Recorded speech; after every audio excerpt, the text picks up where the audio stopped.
Hello, this is Kay, And Samantha. and welcome to another episode of A Brunch Session. All right, Sam, you already know the deal. How was your week? My week was pretty good. Went by pretty quickly. School, had fun with some classmates. It was just an enjoyable week. I can't complain at all. What about you? Yeah, you had a lot of fun. Out late, out here in these streets. But Really? yeah, you were. This was a pretty good week. Like you were saying, I just chilled out with family. Didn't really do too much. Listened to my sermons, just a regular trying to get ready to go back to Tallahassee. I am so ready to go home. So Wow. ready. I love the family, but yeah, I'm getting all that prepared. And, I watched a pretty good video, which is kind of as our topic for the day. A video that Samantha actually sent me from a YouTuber named Melissa Dougherty.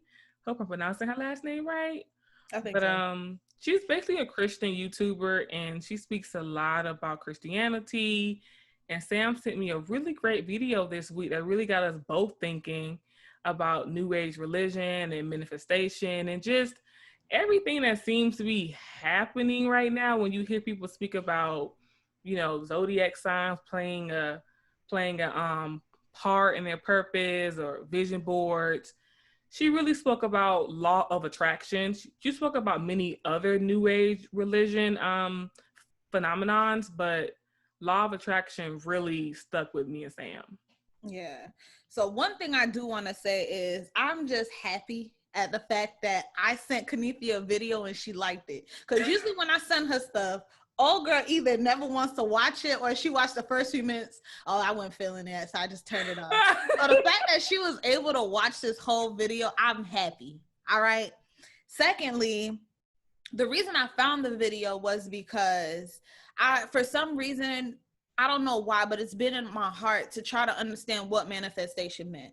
Because for years, either I was trying to be a part of manifestation or I was trying to cancel it all the way.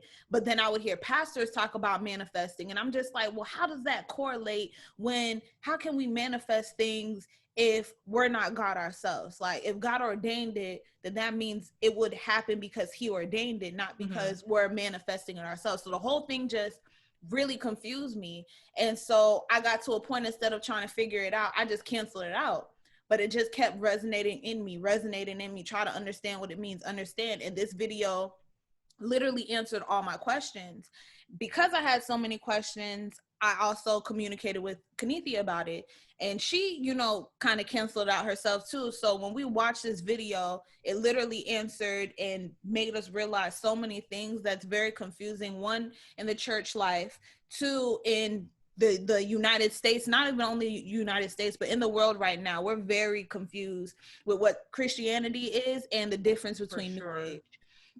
So the law of attraction, like she said, is the biggest thing, because in a nutshell, we feel as though we can attract certain things into our life. Positive energy attracts positive energy. If you negative energy.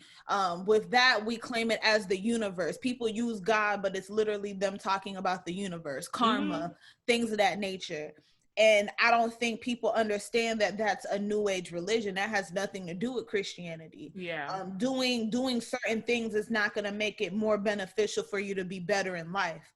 That's not really how it works. But with new age, that's the mentality that people have. If I do good unto others, good's going to happen unto me. And with that thought process, you kind of eliminate God in the process. You portray yourself as a God. You tell yourself that if I do this, it's going to happen for me.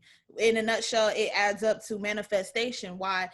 When you manifest, you believe you're God yourself. You believe that you can create this life yourself. We create vision boards. We create all these other things to say, I want this for me. And I'm going to write this down. I'm going to think about it. I'm going to talk about it. I'm going to put it into the universe's ear so that it can happen.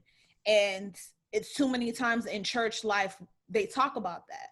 And it's like, how are we talking about us manifesting things but we're in a church setting. We're not supposed to manifest anything. We're supposed to talk to God about it. Yeah. Point blank, period. And I love the way Melissa phrased it, because she said it really just, she synchronized it. And really what she said was, with law of attraction, it says that we can manifest our desires because we have the inner divinity to do that. The core teaching is that we have God-like characteristics. Yeah. Which obviously we don't have God-like characteristics. Like, we're not God. Mm-mm. We can't say that this is what's going to happen and then it happens. At the end of the day, yes, the Bible does speak about how you treat people. So obviously, as a follower of Christ, you know, you're supposed to treat people with kindness, but the Bible doesn't speak about law of attraction. Like, it doesn't speak about the fact that like equates to like, you know, and if you're a bad person, then you're just going to attract all bad people, or vice versa. It really speaks about the fact that, yes, we have authority that God gave us. You know, yes, you pray to him, you come to him. But a lot of people, when they make these vision boards or when they're manifesting off of things, it's really them doing it because this is what they want. Like, you have a vision board and a lot of people haven't consulted God about it. Like, you know, and we can name a few people. We're not going to name them because we already have, but people manifesting to be millionaires. People manifesting that, oh, in this amount of time, I'm going to be married. I'm going to have a husband. I'm going to have a wife, X, Y, and Z. But it's like, how do you know that? Yeah. How do you know that you're supposed to be a millionaire? How do you know that in 5 years, you're going to get married? How do you know those things? So you're putting them down, you're writing them down, and you're saying that this is what's going to happen. It's like, no, you don't know what's going to happen. Maybe you're not meant to be a millionaire. Maybe you're just meant to be average middle class. Mm-hmm. That's true. That is true. And that's the thing, like with society now, I think the reason that people hold on to that, because I could speak for myself, the reason I held on to it, you watch so many people do that. Like, I can say a name, B. Simone. I've always looked up to B. Simone because I respected her as a entrepreneur.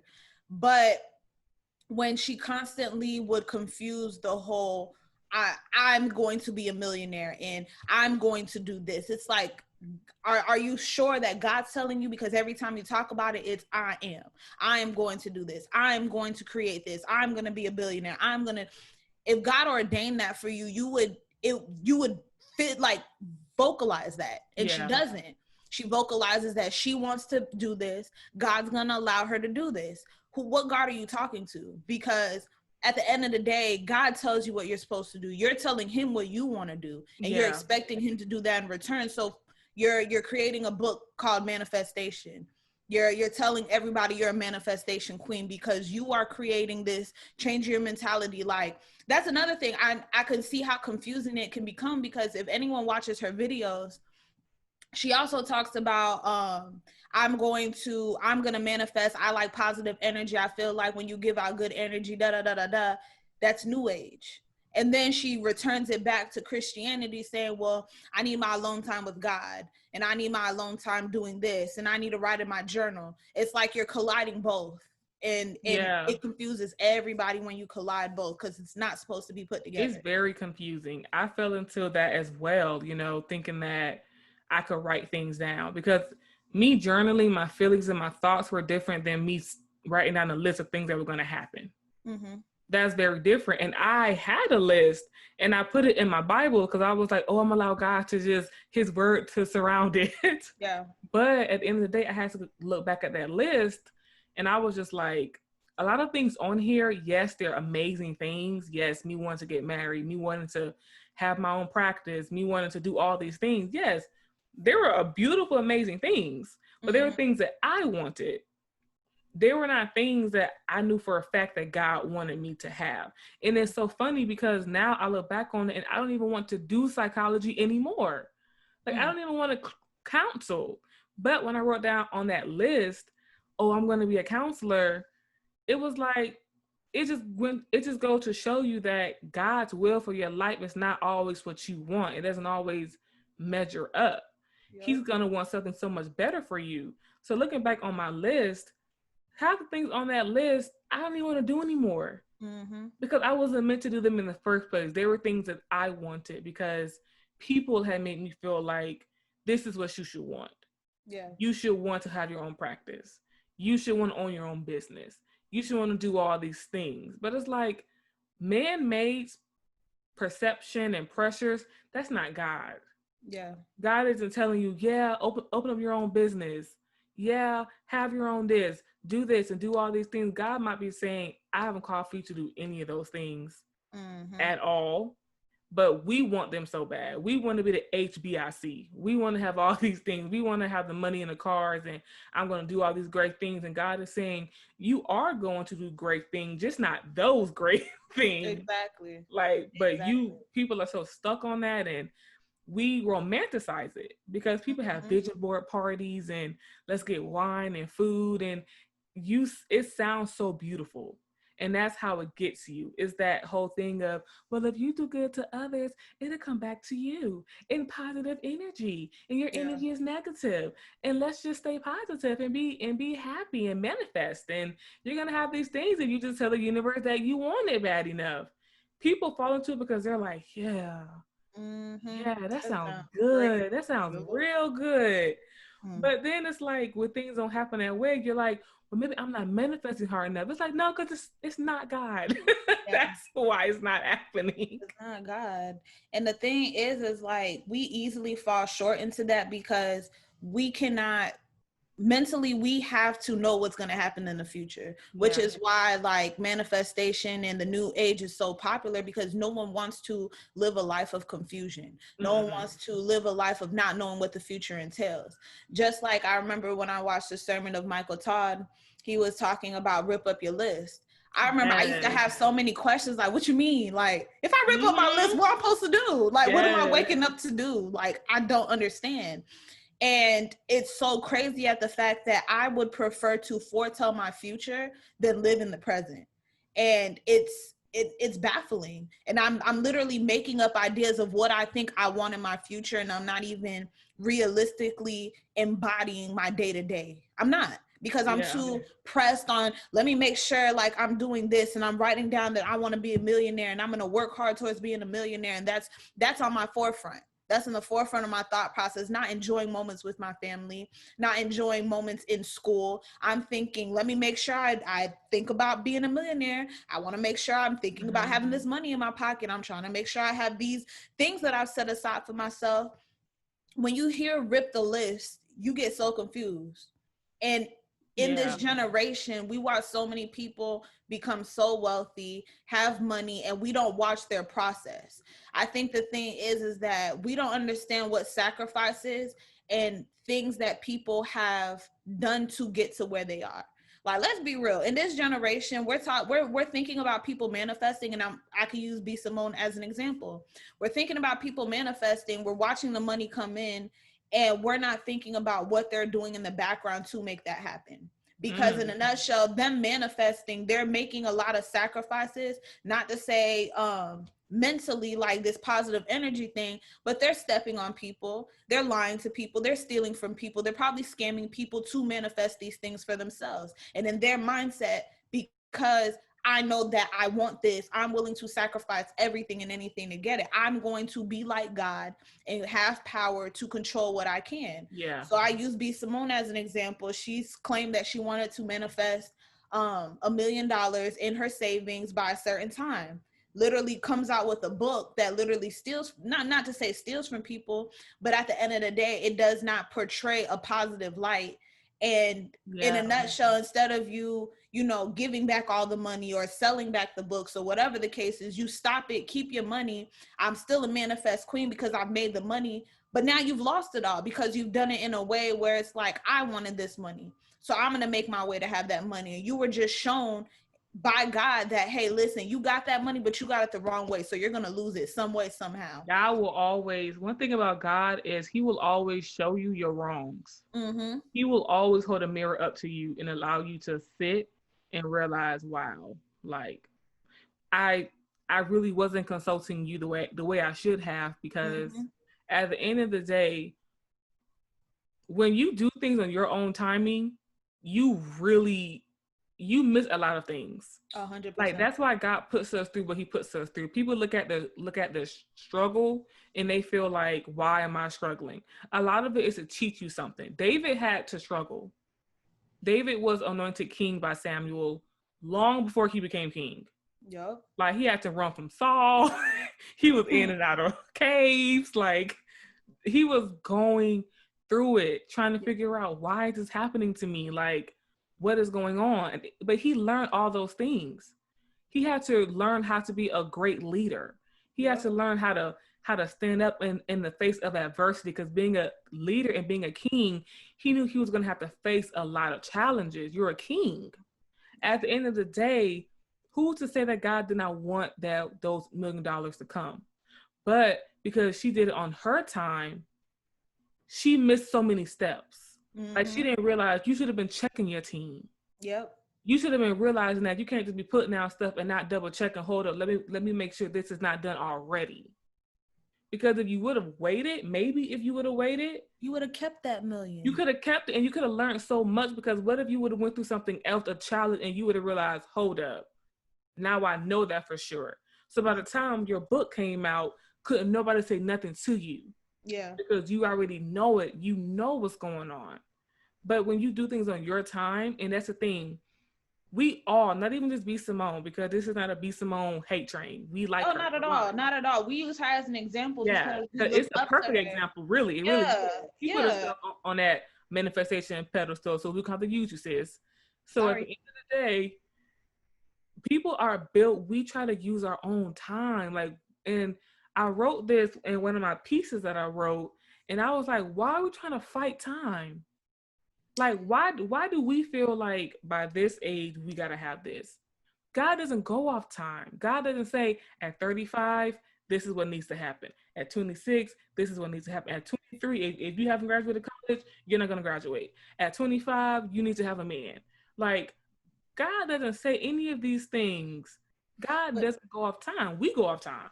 And that's the thing. I think that's the part that people, if you're in that position, then you understand. Like, you have parents, you got family members that come up to you. Like, I'm 25 years old. I don't have no kids. I ain't married. And you know what? Well, I couldn't do it. I mean, if we're being honest, I'm not ready for that. And there's reasons as to why. It's a blessing, but no. It's a blessing. And it truly is a blessing. But the thing is, other people don't see that. They look at it as, wow, you're this age and you don't have that yet. Wow, you're this age and you're still in school. Wow, you're this age and you don't have this going on. And people fall short of peer pressure. People fall short of the pressures of reality. I feel as though it's not even a universal type worldwide thing. I feel like it's a U.S. pressure, because what is it that Americans want? They want the white picket fence, the family with the 2 kids and the dog. And you got to have about before you turn 30. And you got people rushing to complete that. Rushing. And my thing is like, you're trying to live life for the Jones, but you want to work a 9 to 5 for 40 years, retire at 65. Like, if that's the lifestyle you want and you rushing for that, then rush for that. But at the end of the day, God may not have that for you. Maybe he wants you to be a billionaire and a millionaire where you retire at 30. But you're going about trying to do things and manifest things the way society tells you. Just like with money. We're watching people make money out of nowhere. Like I said, we don't know how these people are making money. Right now, because of the way the government's set up, so many people are scamming. So many people are scamming the government from the small business loans, whatever. Like, people are scamming right now to manifest these things for themselves. We're watching them go on trips. We're watching them buy bags. And we're sitting here thinking, wow, they're manifesting. They're talking about positive energy, but you don't know what they're doing to create that positive energy for themselves. Come on now. You have people on YouTube and Instagram showing all kinds of materialistic things and talking about positive energy, and you can get it too, and all you have to do is follow these steps. And it's just like, I don't know you. Yeah. I don't know what you're doing behind closed doors. I don't know what you're doing to maintain this lifestyle. But a lot of us, we are of this world, and the older I get, the more I understand God's lessons. The more I understand why God says certain things. Because when you're younger, it sounds so restrictive. You're like, I can't do nothing. Bruh. I can't do nothing. I can't do nothing with him. He is so controlling. Younger. But then as I've gotten older, I understand why God says don't have sex until marriage. Because folks are here with 3-4 kids crying on social media talking about something the daddy is not around. You got people, you should have waited. Maybe you could have waited. Then you have people who God says don't be of this world. You got people who are looking at social media and that are like, I want that. Doing things to get it, losing it all, or going to jail behind it. You want these things so bad that you're willing to put yourselves in compromising positions. You're willing to compromise your morals. Yeah. Just because the world is telling you you need to have these things to signify that you are somebody, to signify that you have made it. You know, you feel like you have the power to tell yourself what your purpose is. Yeah. You know, then you want God to be like, cool. I'll do it for you. Got it. Come on now. Like people, and that's the thing, I feel like there's a difference between believing in God and being open to God. Yeah. Because you can believe that God is real. You can believe that he died for that his only son died for our sins. You can believe that he rose in 3 days. You can believe all of these things. But are you open to God? If God tells you right now, if you're in a relationship or if you're at a job where you're making, let's say, $70K a year at the age of 22, you feel like you're good. Yeah. Are you open to God if he tells you that's not for you? I need you to quit this job and I need you to do something that you may feel is less glamorous. But are you open to God?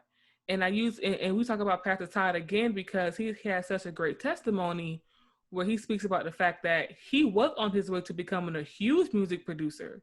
I think he said he was on his way to work with Jill Scott or someone like that before he got his calling to preach.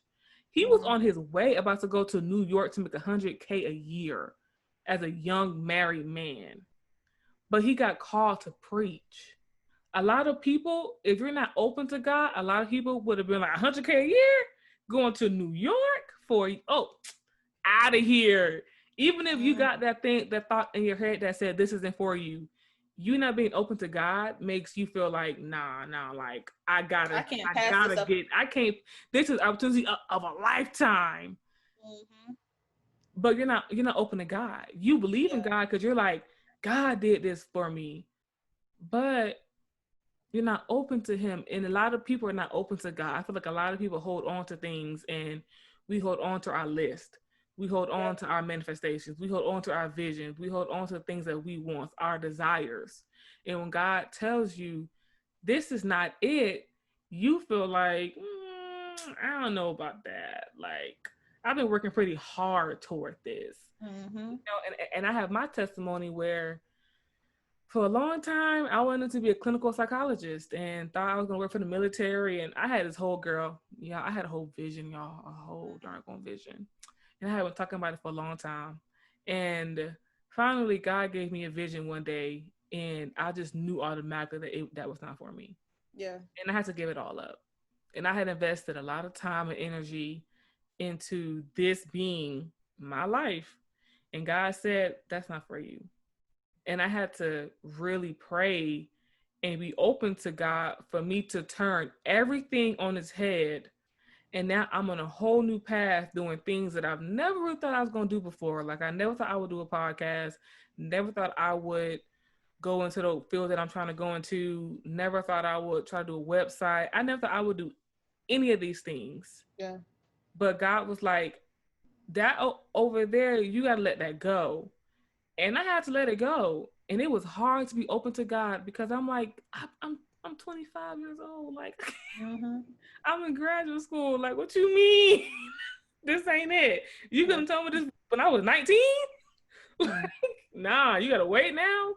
But however, whenever God said it, I had to say, okay. As hard and now, aren't you happier? I'm way happier. Like, the thought of me, I am way happier. You know, I am in such a better place right now than when I was before, because before I was moving off of pressure from family. Yeah. I was looking at how much money clinical psychologists made and, you know, gonna be making money and got benefits. I had so much excitement just for that. And now that is not even an option anymore. And it shows how crazy it is, because it's like 4 years, like you said, you've thought about that. That was what you were working towards, and now you're doing a whole 180. So, and it's difficult, but it's the fact that at the end of the day, you're happy. Like, other people will look at you and judge or have an opinion, but it's like, I'm happy. Like, I'm not doing what I thought I was, but I'm good. I'm waking up every day feeling fulfilled. Like, that's that. And the thing is that I think that people are too afraid to be happy. People are too afraid to be happy. People prefer to stay content. That's why I bring up the whole 9 to 5, like working until you're 60 thing. That's the lifestyle that Americans have put on us. Like, we need to retire. We need to keep these jobs. I have a family member who works in the city, or actually even in a state, a whole family that works in the state that they hate. But they've been working at this job for so many years, they can't leave because their pension and their retirement. If they go someplace else, it's not going to be the same. And I'm like, wow, you're not even close to 60.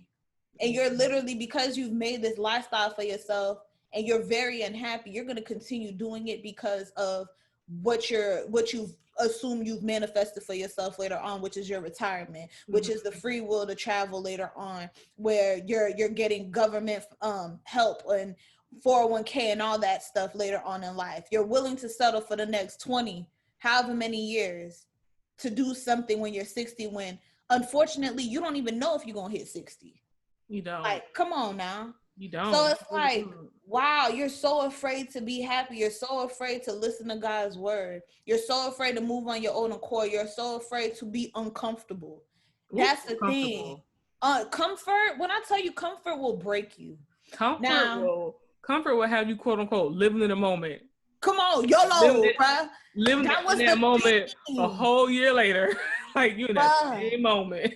And I could speak on that. Okay, so for me, for years, I was all over the place. I didn't know what I wanted to do.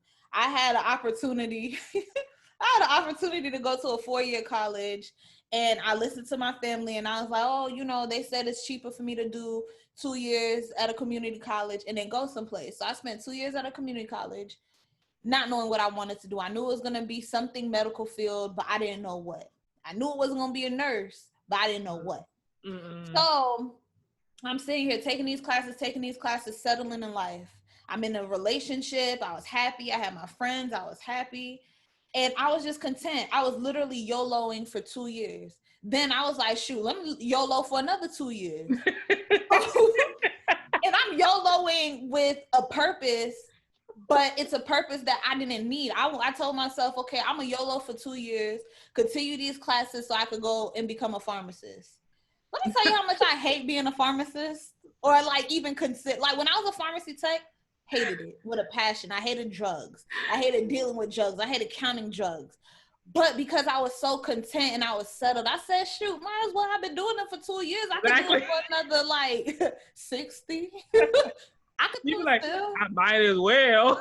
Shoot, I'm ready to start it. Like, come on now. And I'm sitting here so young, talking about I might as well. I might as well. Like, we could barely even do it for 2 years. Imagine doing the jump for another 40 years. Like, we're not even thinking, but we're just like, shoot, might as well. Especially when it comes down to school, especially when it comes down to the loans we have to take out for it. It's like, all right, I'm ready to start this. I mean, it's money. Shoot, I got paid back anyways. Like, whatever. I was so unhappy, y'all. When I tell you I was so unhappy, but I was like, shoot, might as well. Might as well. That is might as well. And I manifested that stuff for myself too. Like, I literally manifested and told myself this is what I wanted. I was taking the classes, had opportunity to take the classes, and I'm so unhappy. In life, in general, I was so unhappy. But I was like, I created this. I'm YOLOing. I'm living life. I get to be with my friends. I'm chilling. Like, let me just do it. When I tell you now, I'm in chiropractic school. That's totally different than pharmacy. Like, that's the whole other spectrum of pharmacy. Extreme. But when I tell you, I am so happy in life. And I didn't want to move. I didn't want to sit here and have to listen to my parents say, oh, you're going to move to a whole other state by yourself. you're about to put yourself in debt for a career that people don't even really respect.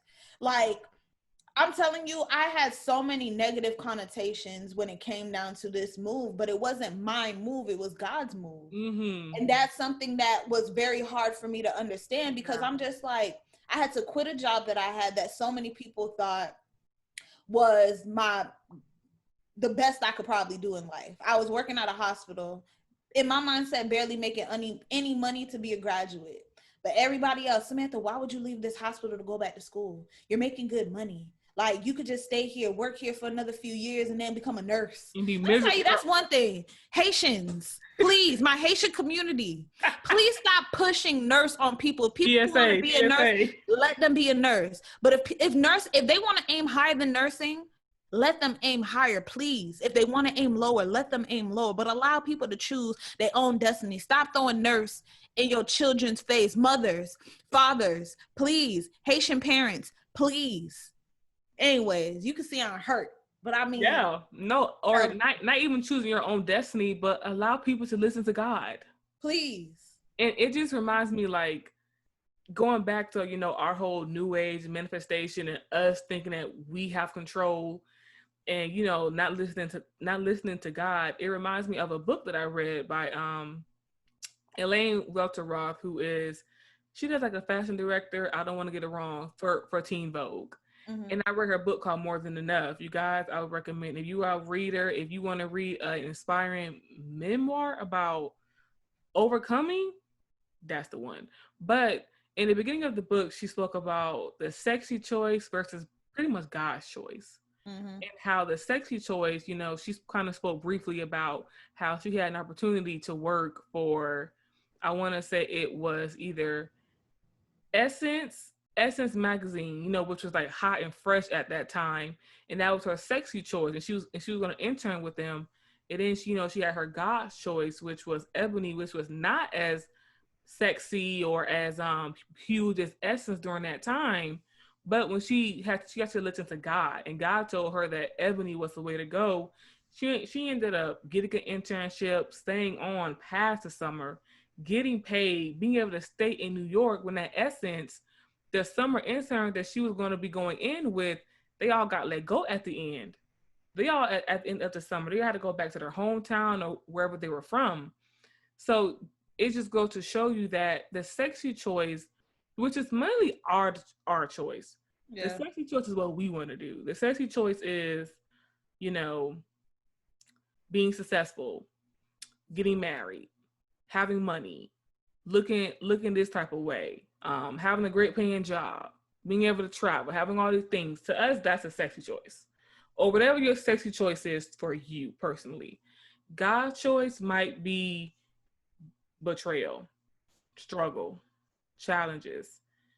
You will have success, but you're going to have to go through a whole bunch of crap.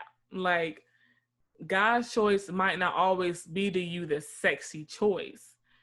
It's not always going to be that. And I think a lot of us think that it will. And a lot of people think that God gives us all the same purpose. And it's like, he doesn't. Mm-mm. Not everyone's going to be rich. Sorry to tell ya. But not everyone is going to have a great paying job. You just won't. Not everyone's meant to be a star. Like, not everyone's meant to be on the stage. You might be in the back working on the lights. You have your purpose. Like, that sexy choice might not be God's choice for you. Doesn't mean he doesn't love you. It doesn't mean that you're a bum. Like, it doesn't mean you're not successful. And it's like, when you experience life and you educate yourself more, you see things very differently. Yeah. So like, when I think back about me, when I first started college, my thought process was totally different. When it came down to becoming a doctor, when it came down to wanting a family and all that stuff, you want it because everyone else has it. But when you're in that time frame, you may not want it. Like I said earlier, I don't have any kids. And I'm truly blessed to say that, because I couldn't handle that right now. And I wanted one. I really did. I would love to have a child right now. But at the end of the day, I know I'm not capable. I would not be able to give that child everything that it deserves, point blank, period. And that not happening for me, I can't sit here and be upset and say that's not God wanting that for me, that to happen for me. It's not happening for a reason because I'm not prepared. Yeah. So at the end of the day, it's like when you, with time, like you look at your position now and you look back at the things that you wanted, you don't want those things anymore. I'm pretty sure through time and through growth, there are things that have made you learn and grow. Like just like with relationships, you could have been with somebody who thought was your end all be all, the love of your life, and now 5 years later, you're with the true love of your life. And that person that was back in the past is just like, I was breaking my neck thinking you was the best thing for me, and look at me, happy as however. So certain times with growth, you're manifesting, it's always going to change. So why not just let God pursue you in with that whatever direction he needs you to be, without you having to go through all these trials and tribulations on your own. Another thing that I wanted to say was like, if you do need help like trying to build a relationship with God, because I think the issue is we just don't have a relationship with God. Very true. And that's why we go through new age and all that stuff, because we're not trying to build that. We're trying to surpass building that relationship and get into the end goal.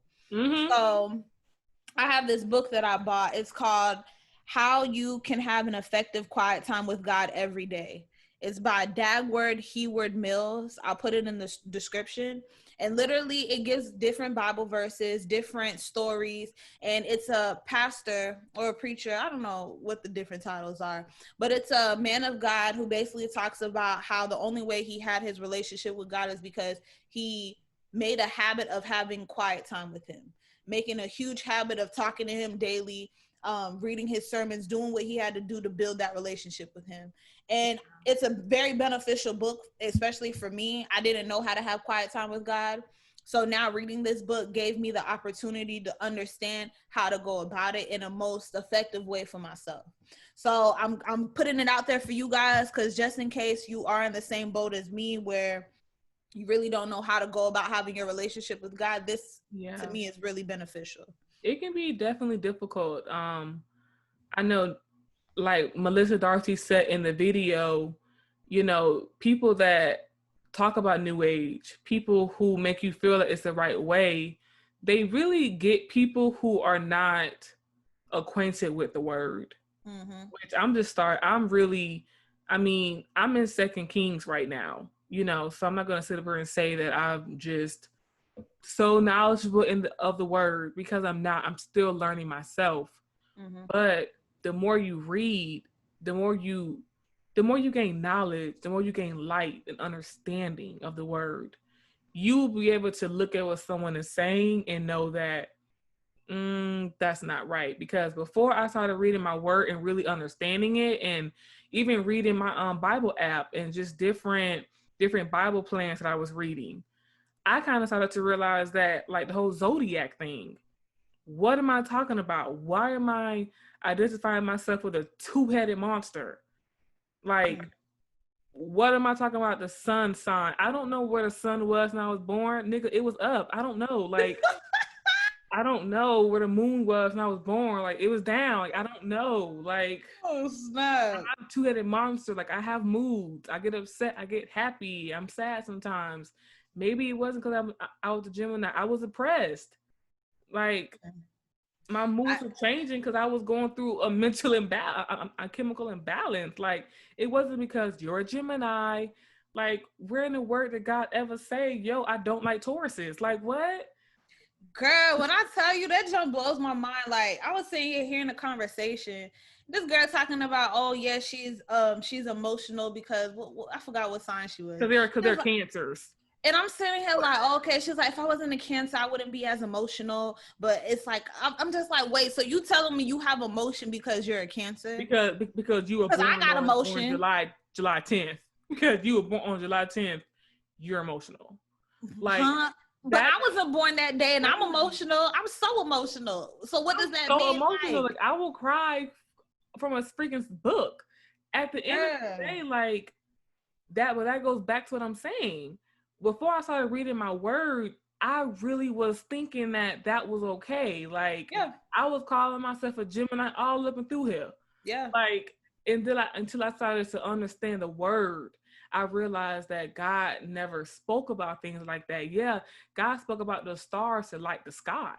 to light the earth. He didn't speak about the stars as like an alignment or a retro. I don't know what the hell a retrograde is. I don't know. But he never spoke about those things. So when I started reading my word more, I started learning, okay, that's not right. And then I took it slow. You don't have to rush into it. Like, you don't have to read 10 chapters of the Bible in a week. You're not supposed to do that, no way, because it's not a regular book. So don't read the Bible like you're reading, a book, because you're not. You're reading something like God's love letter. You're reading something very personal. So take your time. Just open the Bible. Start at Genesis. Just start.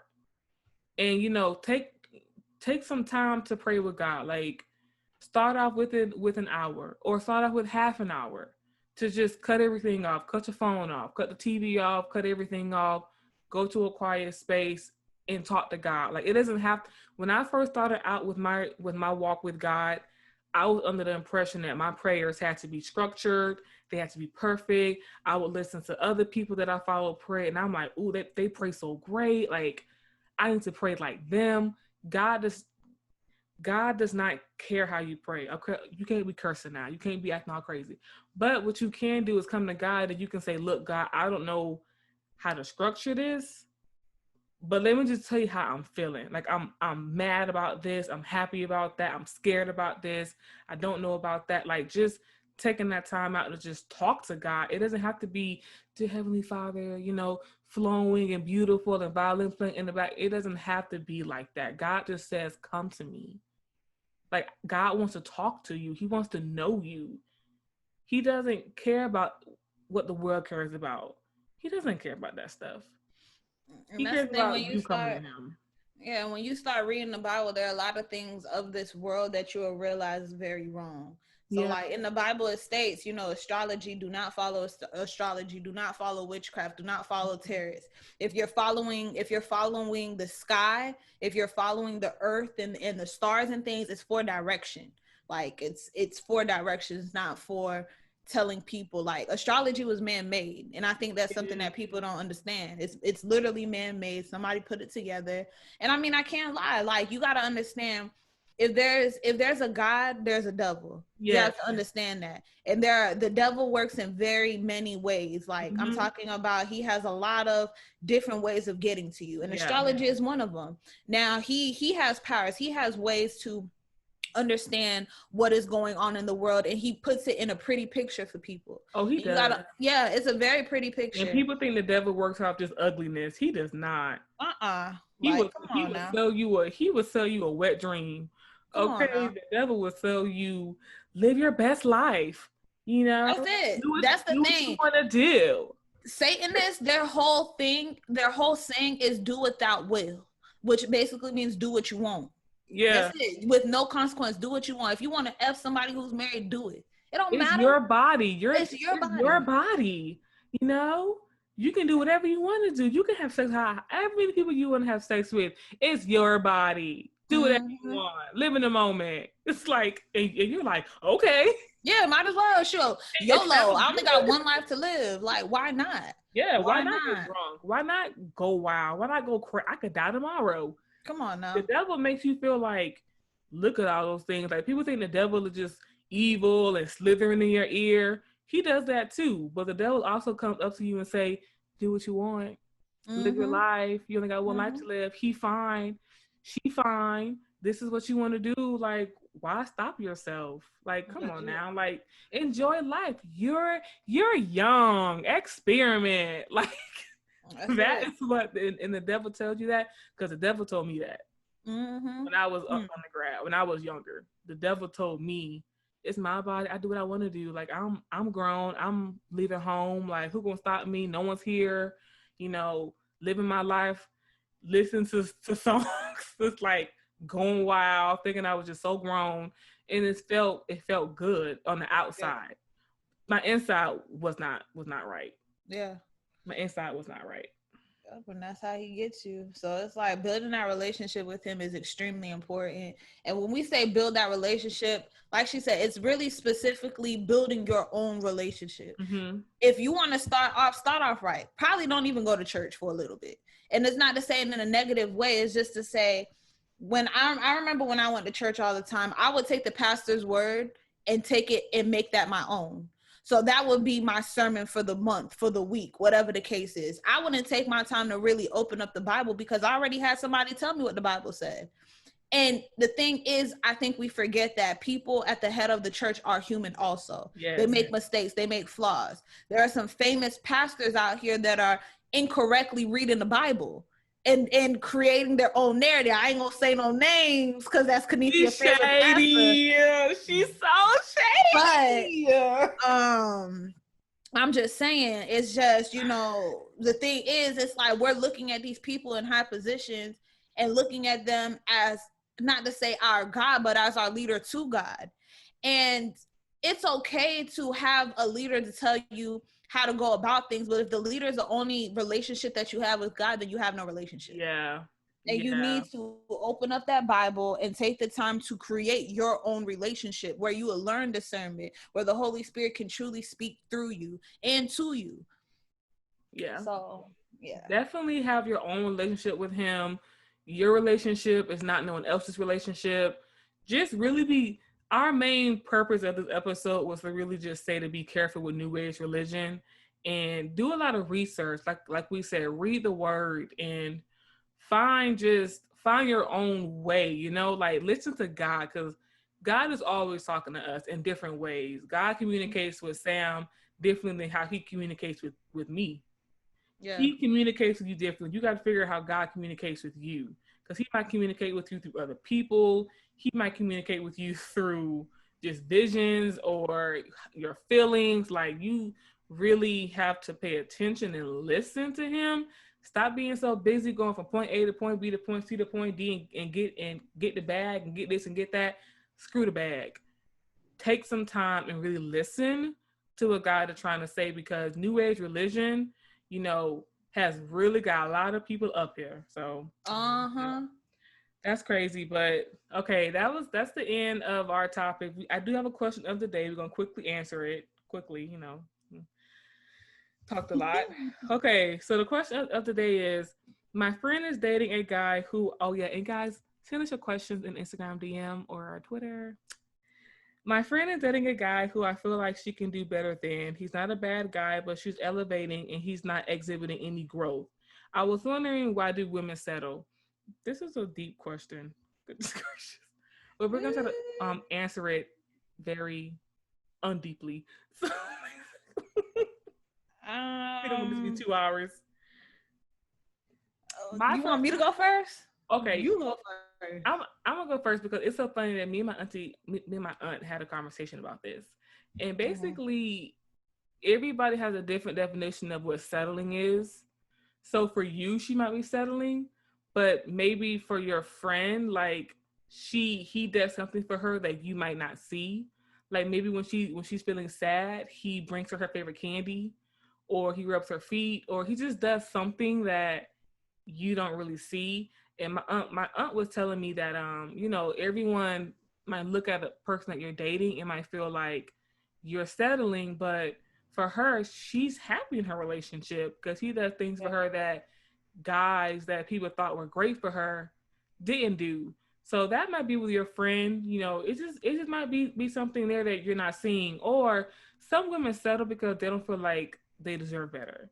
Some women just don't love themselves, and society has made women feel like you need to help raise a man and he's been through a lot, so you need to let him grow while he is emotionally damaging you. Let him grow. You know. Yeah. So some women just don't love themselves enough to not settle. Yeah, you hit it all on the nail. That was it. That was it. Pretty much. But I would say let your friend be happy. I had to learn that with my friendships. Let your friend be happy and let her come to her own conclusion. Maybe one day she'll realize he's not the one. Maybe she won't. But if you really feel like your friend is happy, just let her be happy. Even if it's not your kind of happiness, You're not the one laying in bed with him. So at the end of the day, it really don't matter. That's true. All right. Sam, kick it off from here. All right, y'all. So this is the end of the podcast, and we're gonna give you our socials. So mine is by Sam DC on Instagram. Mine is at Kenethia, 2 underscores. All right, and if you guys have any questions for us, you can message us on our IG, which is a brunch session, or you can send it on Twitter, which is also a brunch session, or you can email us at abrunchsession@gmail.com. And we are going to do our prayer. Yeah. All right, y'all. Lord, thank you for this day. I hope everyone that's sick to get better. Lord, thank you for waking us up today, protecting our family and friends. Father, in this time, we need you. We need your understanding, your discernment, your love. Father, the people that are straying away from you, Father, bring them back towards you. They need you and they probably just don't see it yet. Father, let's not fall short of what this world wants for us, but let's follow and fulfill what you want from us, Father. Let us not fall through confusion. Let the devil not win, because in these moments he's really confusing a lot of people, and we need your understanding. We need your discernment so that we will not fall short. Father, thank you for everything you've given us, protecting our family and our friends. Father, continuing to give us these days where we get to spend time with our family and friends. Keep us happy, keep us strong. In your name I pray, amen. Amen. All right. All right, y'all. Bye. Peace.